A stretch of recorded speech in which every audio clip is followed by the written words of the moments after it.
since you were a kid. I could blow my knee out, both knees, and still kick your ass. We're trying to find the Robbie Hummel statue. I wanted to kill you. All right, welcome back. Another episode of Goodman and Hummel Pod. I'm Jeff Goodman. He's Robbie Hummel. And listen, you had a big week, a lot of games. You got another big week. There's no rest for the weary, Rob. Did you have a big week of coffee shops? And did you go to any games this week? Charleston's Towson, Charleston. That's a big one. All right. Big win for Towson. Look at you working hard. You know what's kind of fun though? I will say this: being able to walk to a game. Like when's the last time you were able to just like leave your place and walk to a game? It doesn't. Well, yesterday I could have yesterday, but it was 3 degrees in Champaign. The hotel is like, my Uber driver thought I was insane. It was like $10 to go 2 blocks. Yeah, I don't. but it was necessary. I needed to do it because it was 3 degrees out. You are soft too. Let's be honest. You've gotten soft. Last time I walked to the game had to be maybe the Atlantis tournament. Yeah. Battle for Atlantis. I mean, you stay at the, they'd put us at the, not the Royal Tower. The one that I got. Better tower than I got. I got the crappy tower. Yeah, you were complaining about the Atlantis and how no water. We had no water. That's right. Yeah, we were at a different part, and then you just kind of walk to the water park, go in through the Royal Tower, and make your way to a ballroom, and then you just watch or call the game, or the players would play, and then you'd walk right back. That's probably the last time, honestly. All right, let's talk about the big news of the weekend. Yeah. It wasn't, to me, Kansas losing to West Virginia. I think it was Big Z. Zvonimir Ivisic, Rob, made his debut. The 7-2 Croatian. He had committed, I think back in April. He had committed. I remember texting a couple NBA guys. They were like split on him. One of them, I remember texting me, said he's soft. He's always hurt. I don't think he's going to fit in well with Cal. He was admitted into school in early October, came October 12th, I think. NCAA didn't clear him. The school took a while to clear him, and then the NCAA didn't clear him. He missed 16 because of his pro status before? Correct. That's right. So they cleared him right before the game on Saturday against Georgia. The Bulldogs probably had no idea who he was. I'm sure he wasn't on their scout at all. And this dude comes out, and he looks like Nikola Jokic. He is throwing behind the back passes. He's draining threes. He's blocking shots. I mean, legitimately, you watch the first 5 minutes for Big Z. What did you think? I mean, everything that you just said. I think that from looking at a big picture for Kentucky, and look, give John Calipari a lot of credit. We dogged him for his offense last year, and they are a totally different team.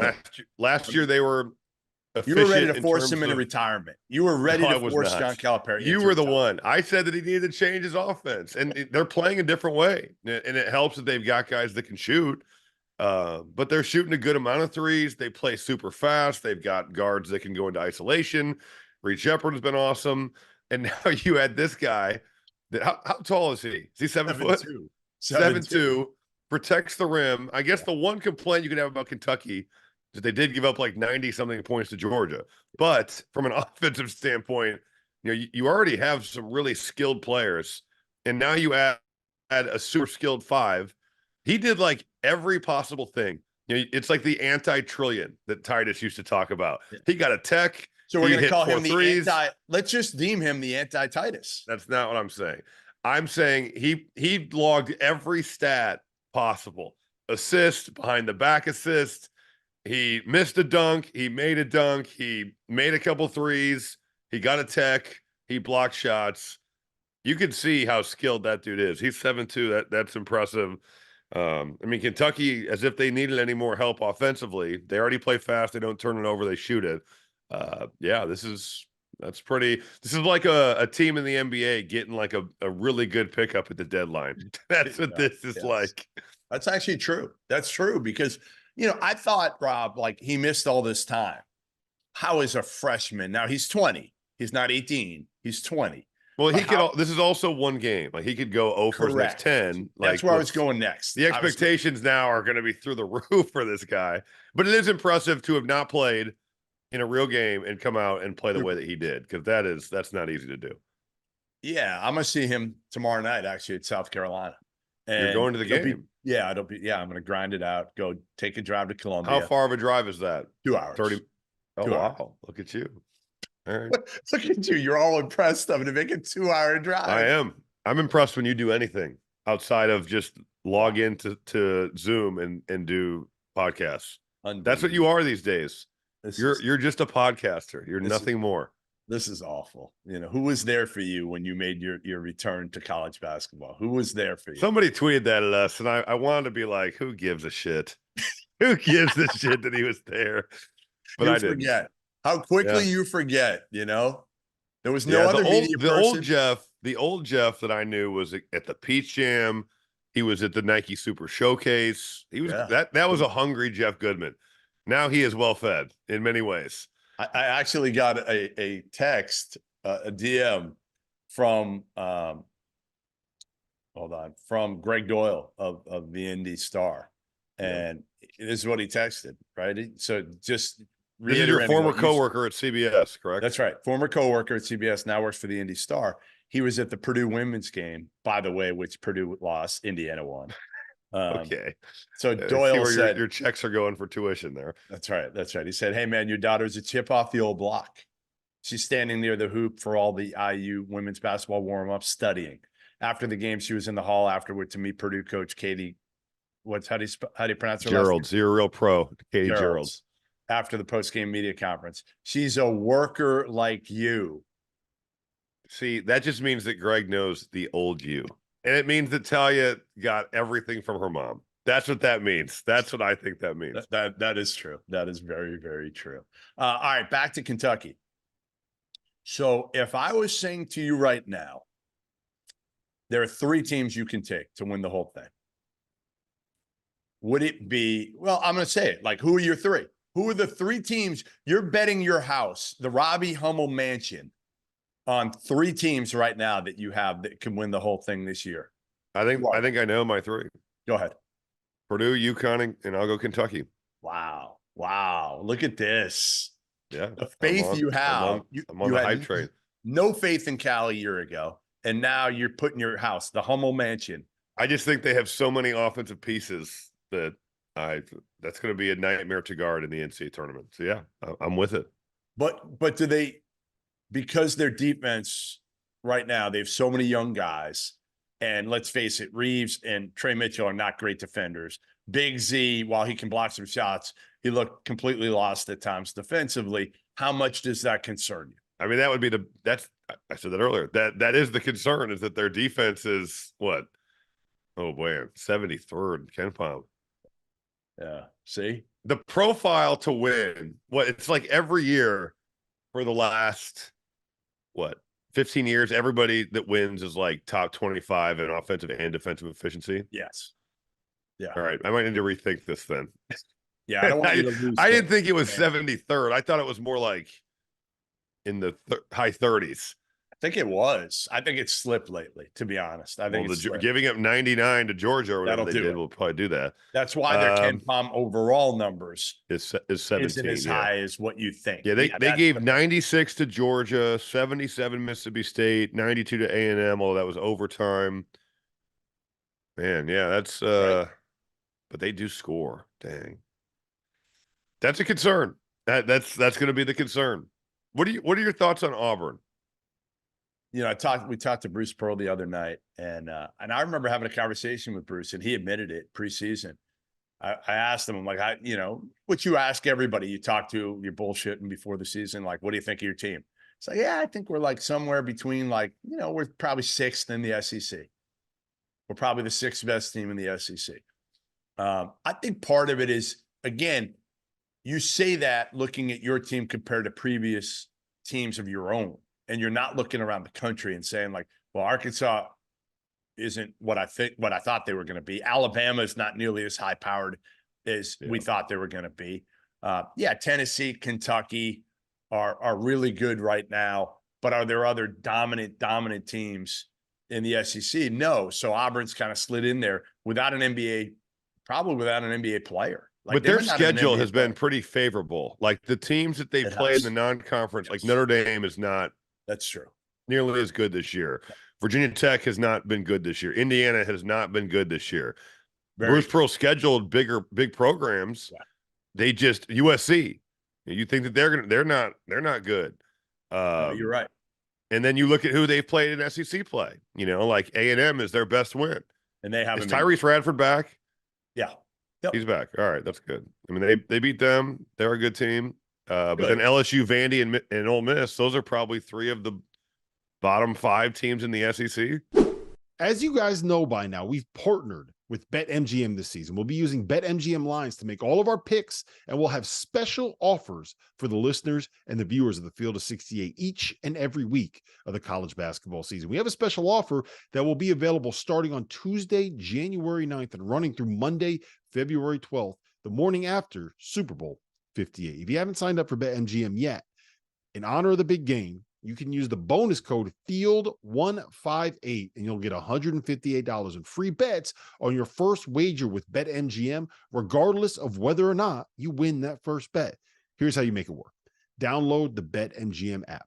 Sign up using the bonus code FIELD158. Deposit at least $5 and place your first wager on any game. You'll receive $158 in bonus bets regardless of the outcome of your bet. Just make sure that you use that bonus code FIELD158 when you sign up. And remember, BetMGM is now available under one wallet in select states. As a New Jersey resident, this is super convenient when I have to go cover games in New York or Philly, which happens quite a bit. When you cross state borders, you just log into your existing account and fire away. You don't have to create separate accounts in each state. It's easy, it's simple, it's clean. And most importantly, we have some fun stuff coming up for the heart of the college basketball season. Bet insurance tokens, college hoops odd boosts, and my favorite, a nice juicy parlay boost. So download the BetMGM app and sign up today. Field 158. Right. The SEC is not high powered at the top. Like we thought the depth would be better at the top, like 5, 6, 7, really good. But A&M's been pretty disappointing for the most part. The injuries that Radford missed a lot of time. A&M and Arkansas are two that you thought they were going to be really good, and they haven't been. Now there's been some teams that have been better. South Carolina's been a lot better, and they're 15-3.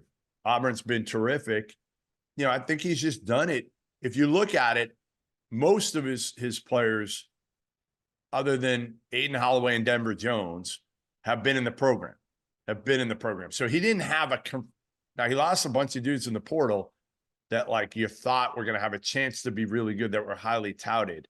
But I feel like Bruce does a better job with a bunch of dogs, with a bunch of guys that aren't super highly recruited. Jabari Smith, he did a nice job with, but for the most part, and Walker Kessler was at North Carolina.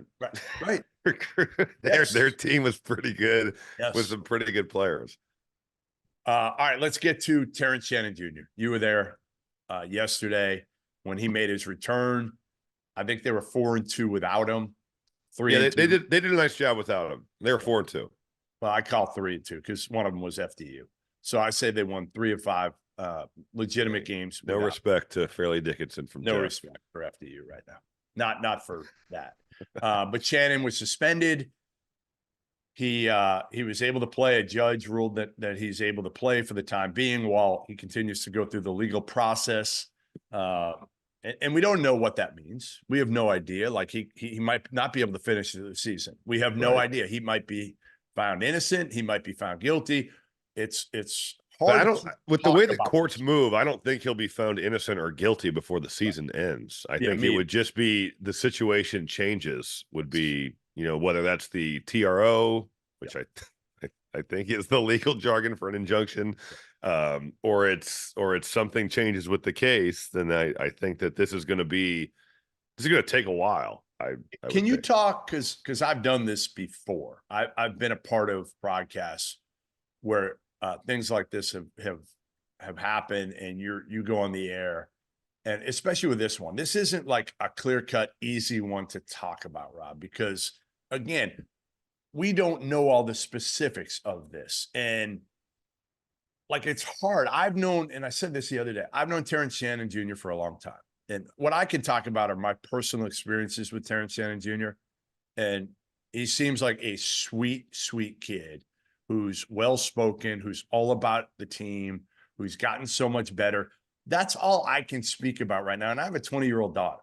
So again, I'm not immune to the person right now who's the alleged victim right now. And we don't know all the circumstances. We don't know we know what we read, but we don't know what's true, what's not in these situations. So it's really hard because as media members, we get crucified, and all we can say is like, okay, here are the facts. Here are the facts. Well, I'm not, Jay Billis would be the one guy that would be even close to being qualified to speak on a legal case because he's actually a lawyer.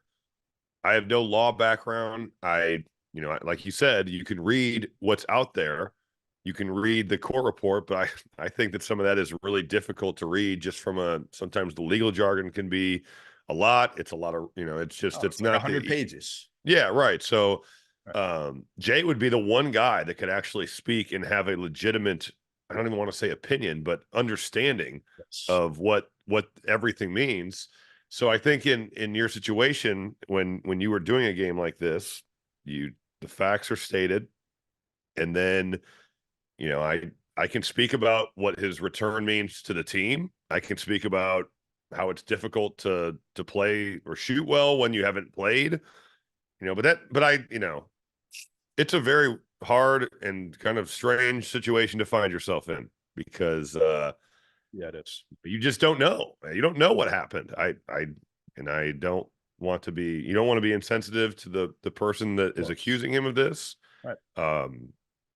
But at the same time, there's a real thing of due process, and a federal judge ruled that he can play.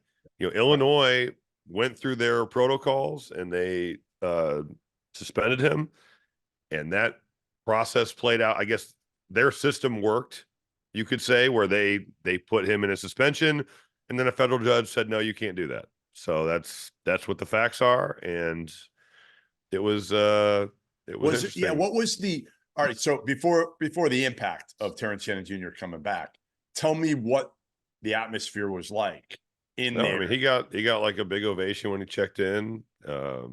Every time he scored, it was a big ovation. They were obviously happy to see him back on the floor. Was there any pushback? I didn't see any pushback. No, none. Yeah. It's going to be interesting when he goes on the road. Now, Wednesday will be a different beast. That's going to be, it's at Northwestern.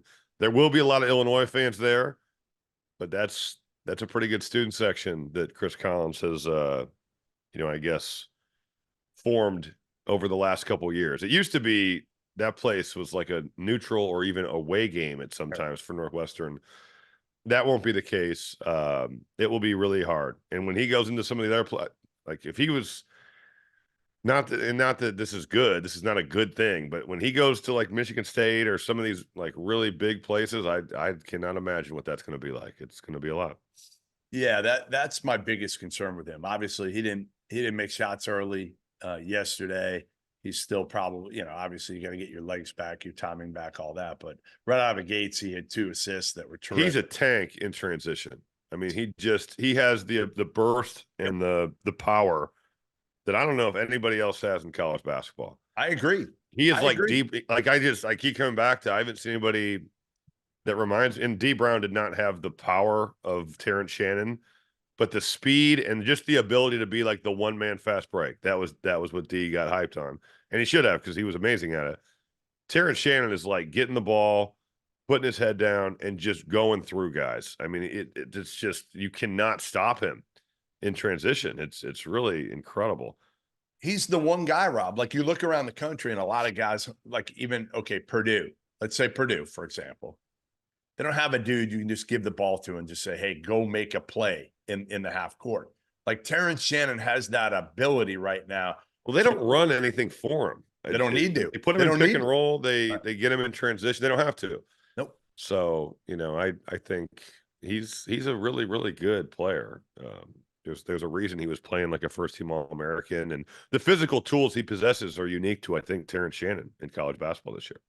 There is nothing in sports better than the heart of the college basketball season, which is why I need to tell you guys about our partners over at Rhythm. If you're into sports betting, you need Rhythm, the place for data-backed props and picks. For those that are unfamiliar, Rhythm, spelled RITHMM, is the go-to mobile app for player props and game picks. Backed by AI predictive models, Rhythm helps you make smarter and faster betting decisions across all sports, but particularly college hoops, where there are as many as 150 games a day during conference play, many of which have softer lines at BetMGM than you'll find in the NFL or the NBA. With Rhythm, you get data-backed picks for every Division I game every day. Users get free picks daily with the ability to upgrade to unlimited access. And for those of you already using modeling, you can build custom sports betting models within the Rhythm app itself. I am a Rhythm user, and I found that I've been a better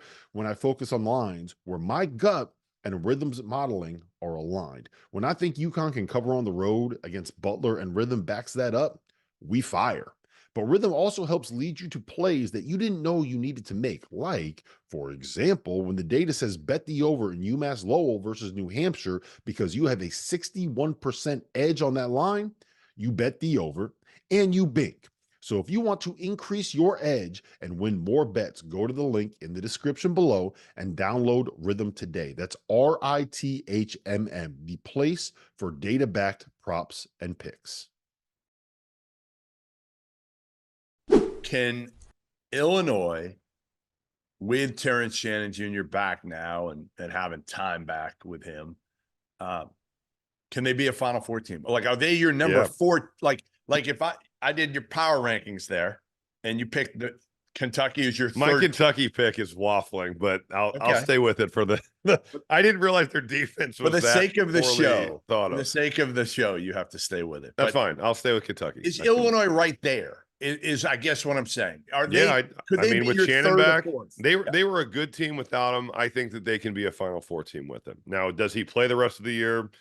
I have no idea. Like he might not be playing in 2 weeks. If he does, I think that they yes, I think that they could be a Final Four team if he does. My biggest concern before the Shannon suspension was point guard playing Ty Rodgers. He has gotten better. They've honestly been fine. They just do it by committee. Yes. Damas brings it up. Rodgers brings it up. Shannon will bring it up. I guess if a team, I don't think who even presses like this anymore. If you had like Nolan Richardson's Arkansas team, maybe you'd be concerned, but no one does that anymore. So I don't think it's a problem, honestly. Yeah, I mean, I think they're a team that has. Dude, the Illinois fans are going to kill you for coming back and being like, I think they might be a final. You were literally saying they might not make the tournament last week. And I think Terrence Shannon is the second best player in college basketball. They were going to make the tournament, dude. That was such a dramatic take. It was not. They were 3-2. They lost to Maryland at home. Then they went and won at Michigan. They were going to make the tournament. They were going to make the tournament. Michigan, the Fab Five played? I'm not saying that. I'm just saying a road win in conference play by 15 is probably like they almost came back at Purdue. They beat Michigan State at home. Now, granted, I know that Michigan State has been a little bit up and down. They would have made the tournament. I'm not saying they wouldn't have made it. I said it's a 10. Yes, you were. You were saying that. No. I said from here on out, they would play like a 10 seed. That if we look back in my comments, we'll see what the Illinois fans had to say about that. From there on out, if they didn't get Terrence Shannon back, if they were judged from the day Terrence Shannon left, I think they would have played like a 10 seed. And they were 3-2. 3-2. So you go through it. We're 4-2, dude. No, they were 3-2. Wow. Fairleigh Dickinson, no respect. No respect for Fairleigh Dickinson. All right. I'm coming out with a list of my top venues in college basketball. Right. It's more about personal lists, I guess. Can I run through? Yeah, please. Mine, and you tell me where I'm wrong. Okay. Okay. Number one, Allen Fieldhouse Nope. I think at you're right Kansas. there. The fog. I mean, Yep. like you walk up to the fog and you're just like, I get goosebumps. I just feel like it's college basketball. And I'm actually going in 2 weeks to the Houston, Kansas game. Nice. And it's going to be awesome. I mean, Yeah. it might be as good as any game this year. I don't know. I just feel like it's so deafening in there. It's so loud. It's incredibly loud. I did a game there for radio a couple years ago. It was Kansas State, the year that they shared the league. So like Yep. Dean Wade and Yeah. Kamal Stokes and those guys. And it was my ears rang for like a day. I mean, we were by the band. We were kind of on like the sideline where it meets the baseline.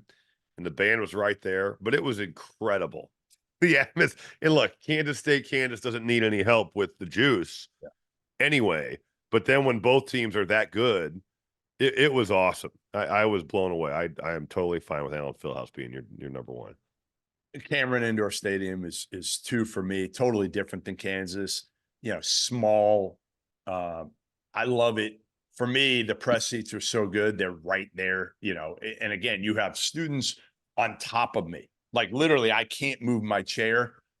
They're completely on top of me. And I learned years ago, Rob, if you don't wear a blue jacket, if you wear white or something like that, you're going to be covered with blue paint behind you. Like it's all just over like coming off the crazies, huh? But Blake Hinson, I mean, look at it. Look at the other day, how cool that picture was. I don't know if you saw it cool. when he jumps on the table and every Duke fan is just giving the end of the finger. It's awesome. It is. I mean, I've never been to a game there, sadly. I've been there multiple times. Whether I was on a visit to Duke in high school. I also saw it. I was there last year. I've been there. Yes. It is awesome. a cool place. I'd love to see it. But I have no issue with that too. That's a good All spot. right, my 3, 4, and 5, you're gonna have plenty of experience with, and I want you to order them. I'm not gonna tell you which way I ordered them, but these are 3, 4, and 5 for me in some order: Butler, Indiana, Purdue, Hinkle, Assembly Hall, Mackey. 3, 4, 5. All right. How about that? Yep. I'm gonna get there. People are gonna say I'm biased. I think Purdue is 3. Purdue has sold out every game. They sell out Christmas break. They sell out, and they've been doing that for a couple of years. Like it's not just because they've been so good this year. I think Assembly Hall is 4. Some of the lesser games, even in conference play, the top has not been full the last couple of years. But I played there. I was there for Purdue, Indiana last week. For big games, that place is deafening. It is insane. Purdue, I just think every game they bring it there. The student section is really good. It's organized with the 2-side thing. I just think it was funny because when I played in college, the video game was popular, NCAA basketball. And if your stadium was ranked a top 25 venue, when your opponent was at the foul line, you could like hit buttons to make the screen shake while they were shooting free throws. And Purdue wasn't even in the top 25. No, when you played, it was like a well-kept secret for big games. It was like, holy shit, this place is amazing. But like when we'd play, let's say Iowa at the time, Iowa was not what they are now with Fran McCaffrey. They were definitely. When did it change, Rob? When did it change at Purdue? Do you remember? I mean, like we played West Virginia on New Year's Day, and it was insane. It was, and West Virginia was in the top 10. And they had Deshaun Butler and that team that went to the Final Four. Or like when Michigan State would come in, or Indiana, like but that was every game. No, it is every game now.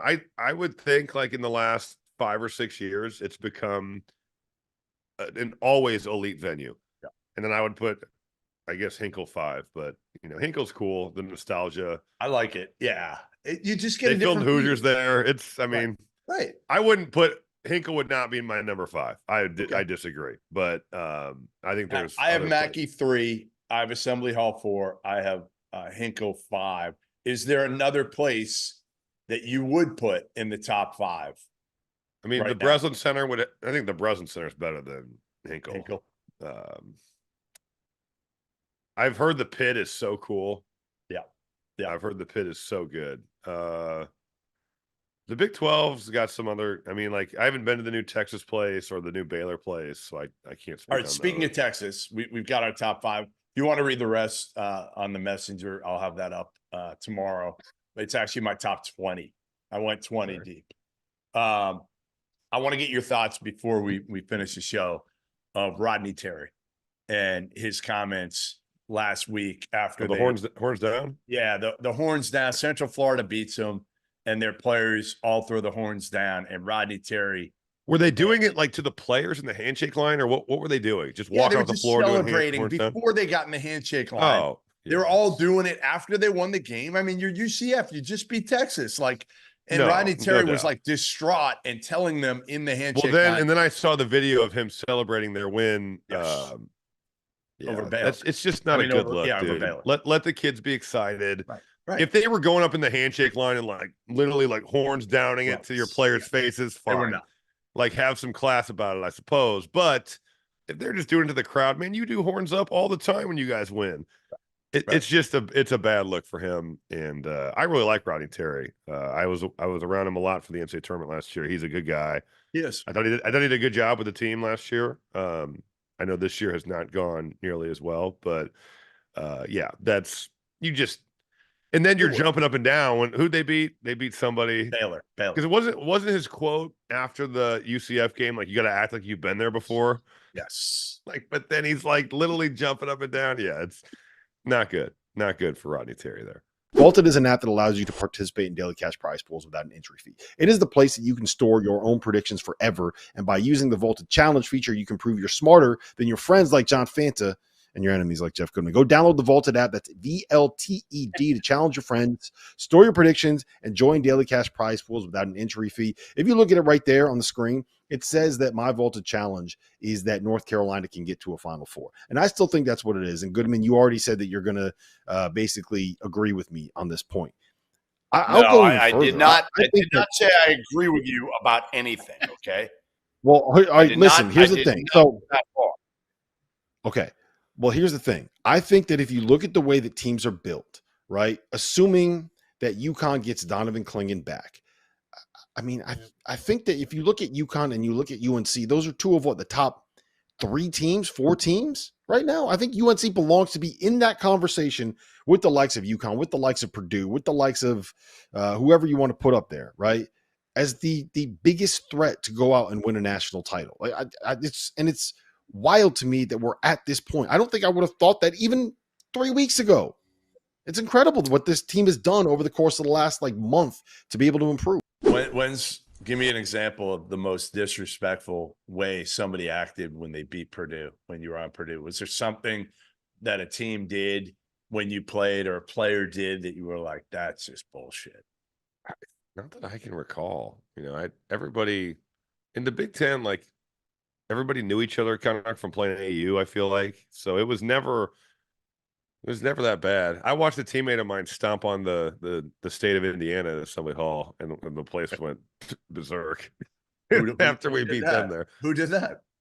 They'll remain they're still in witness protection, I think, over this. Oh, so it never got out there publicly that they did it. I don't think it was on the TV copy, but the crowd definitely saw it. I mean, did they boo him the whole next time? Oh, and then he walked out of the stadium having choice words for the students that were right by the tunnel. Yeah, he did that. I don't remember anybody really ever doing anything crazy after we lost, honestly. Yeah. All right. Well, listen, I know you got plenty to do. We covered a bunch here. Big Z is back. Big Z. Can't wait to see him tomorrow night. Seriously, can't wait. I've never been more excited. Big drive. Yeah. What, are you seeing Michael Jordan play? You've never been more excited. Honestly, did Michael Jordan ever do what Big Z did? In his opener? I don't know. Dean Smith, they say, did hold him back. So maybe that wasn't allowed. He was capable, but not allowed to do it. I'll have a full report next week on Big Z. What do you got this week? Full breakdown. What do you got this week? Purdue, Michigan. Yeah. I've got Northwestern Illinois. Yeah. And I've got Indiana, Illinois, which is a massive game for the Hoosiers. Speaking of which, give me your 3-minute diatribe on the Hoosiers right now, because I'm biased, so I got to be careful what I say about Indiana. You're biased too. Listen, if I'm biased, you're biased. Okay, that's fair. I don't recognize their program. You know, like I grew up in the state of Indiana, and I understand what they were when I was a kid, and some of the cheap shots have got to stop. Like these games have so many cameras filming everything. You know, I think the players forget, they feel like they're playing at the, you know, like the local AAU tournament. And they can, basketball justice is not a thing anymore. You get caught, you know. And look, is Max Klesmit kind of instigating him by rubbing? Yeah, but how many players just kind of shoved a guy off and been like, man, stop. You don't bow him in the face. Like that was so outlandish, especially after the Xavier Johnson ejection and the Xavier Johnson. So they have 3 flagrant fouls, one of them or 2 of them ejections in the last 4 games. I really give you a stat. Hey, Rob, let me give you a stat. Indiana right now in the net, there's only one team that they are in front of right now in the Big Ten, and that's Penn State, right? Yeah. Like, think about that. They're behind. No, I know. I mean, they have no good wins. I just struggle. I don't know what their identity is. Like, I know when I watch Michigan State that Tom Izzo is preaching rebound and run. I know when I'm watching Purdue, they are throwing the ball inside and they're going to run a bunch of sets. I know when I'm watching Northwestern that they are going to post trap. They're going to run good stuff with their 5-out. Like, I know what those teams, and with Indiana, I don't always know. It didn't help that Khalil Ware was not available with an ankle injury at Wisconsin, but man, they have to win Saturday. If they want to have any serious discussions or talks about making the NCAA tournament, they have to win at Illinois because the quad one opportunities just aren't. Right. They're not there. There's in the Big Ten. Teams. There's outside only 3 of Purdue, teams in Illinois, and Wisconsin. And those are the only 2 of them already. Now they still play Purdue. I don't know if they play Wisconsin twice. I think they did. I think they get them one more time. They might, but still, I just, man, I don't know, and I can't fathom that they are such a bad 3-point shooting team. I can't believe it because I know. You know, everybody talks about Indiana. You know, you look at a barn, there's a hoop on it. Everybody can shoot. All these high school kids can shoot, and they can't shoot. And their percentage is not horrible, but their volume is like 0. They just don't shoot very many. How did you? The last game you did was in Bloomington, right? I did the Wisconsin game. Oh, you did. Okay, so you haven't been there, and you'll see him in Champaign. You won't see him in Bloomington again here short term, but. You know, you wonder what the fan base right now. They booed him at halftime of the Purdue game. Really? I don't know. It's a really strange team. They're talented. Khalil Ware's talented. Malik Renew has had a great year. And then Baco's talented. No doubt. And he's come along. But it's like their guard play. I think Trey Galloway is being asked to do something that's just not fair to him. He's a good bench. No, I think like last year was the perfect role for him. Yes. He guards, he gets open shots. Yep.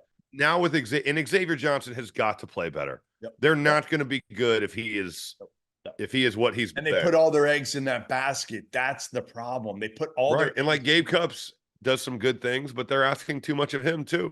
Exactly. Their guards just have not been. Nope. And they make a lot of mistakes on defense. I mean, they were post trapping at Wisconsin, just not rotating to guys. You know, just very basic stuff. Yeah.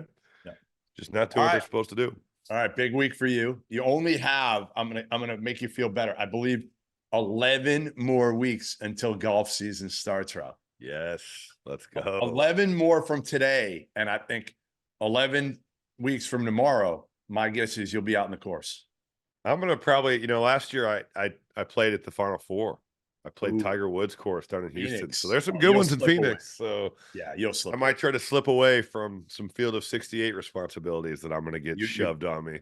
You've got plenty. That new contract stipulates that you will do a lot while you're in. I'll play you in pickleball though. I want that. We're going to play pickleball. I know. I need a good partner though. I don't think I can handle singles pickleball. No, I think we need to be pitted against each other. I don't want to be obviously. Listen, I'm not playing with you as a partner. It would be a toxic atmosphere with you as my teammate. I think we'd be the worst team. Here's what would happen: you would hit some terrible shot that's like really high, and then our opponents would like slam it at my feet, and you'd be like, "Why didn't you get that?" And it would totally be your fault. I already know. I know that's how it would go. All right. Listen, thanks for joining us, Goodman and Hummel Pod. Rob, have a great week, and we'll talk to you soon. Goodman and Hummel podcast, and we got Robbie Hummel. I'd known you since you were a kid. I could blow my knee out, both knees, and still kick your ass. We're trying to find the Robbie Hummel statue. I wanted to kill you.